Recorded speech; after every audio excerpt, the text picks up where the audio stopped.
हाय नमस्कार। आजची आपली रेसिपी आहे थालीपीठ। उरलेल्या बेसनापासून थालीपीठ दाखवणार आहे।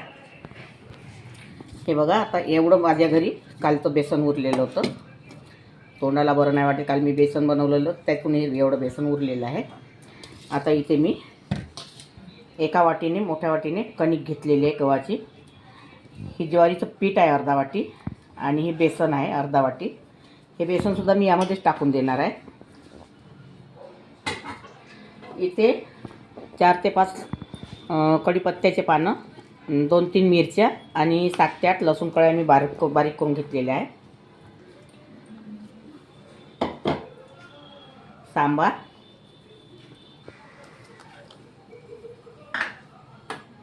दोन कांदे कापून घेतलेले आहे, थोडा टमाटर आहे। इथे 1 चम्मच मिरची पावडर, 1 चम्मच हळदी पावडर, स्वादानुसार मीठ, कस्तुरी मेथी, धनी पावडर आणि जिरा पावडर आहे। हे पण यामध्येच घालायचं आहे। आणि माझ्याकडे एक काकडी होती, हे काकडी पण यातच घालणार आहे मी। छान लागते काकडीने, स्वाद छान येते, खमंग। आणि ओवा,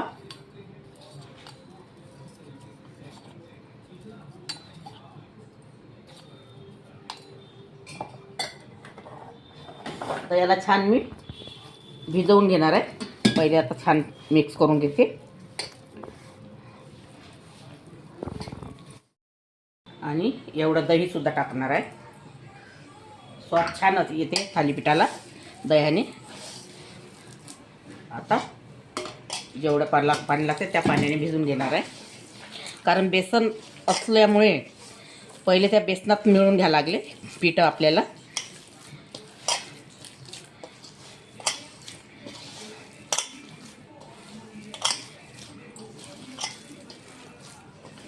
आता हे आपलं तयार झालेलं आहे। हे बघा, आता इथे मी ओला कपडा ठेवलेला आहे पोळपाटावर। आता मी तुम्हाला करून दाखवते।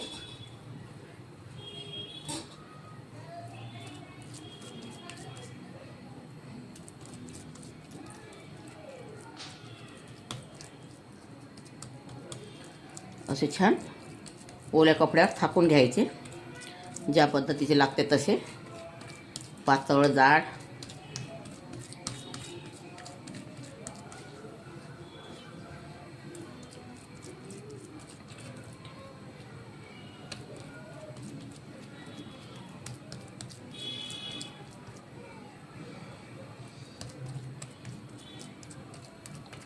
तव्याला तेल लावलेलं आहे,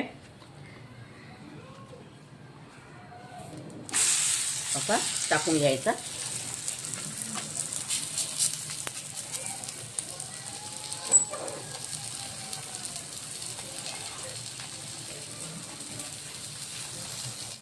बघा, आता दुसरंही थालीपीठ टाकलेलं आहे। सॉरी, मी तुम्हाला तीळ टाकताना नव्हते दाखवले, आता मी तीळ टाकलेली आहे। भुलली होती मी तीळ टाकायची, तीळसुद्धा टाकायची यामध्ये। आता दुसरा थालीपीठ टाकलेला आहे।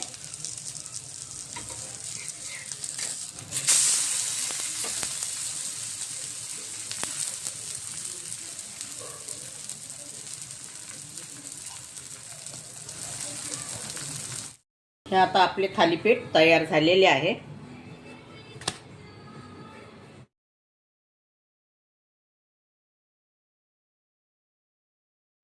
हे आपले आता उरलेल्या बेसनापासून मी थालीपीठ तयार केलेले आहे। अगर तुम्हाला माझी रेसिपी आवडली असेल तर व्हिडिओला लाईक करा, शेअर करा आणि चॅनलला सबस्क्राईब करा। व्हिडिओ बघितल्याबद्दल धन्यवाद।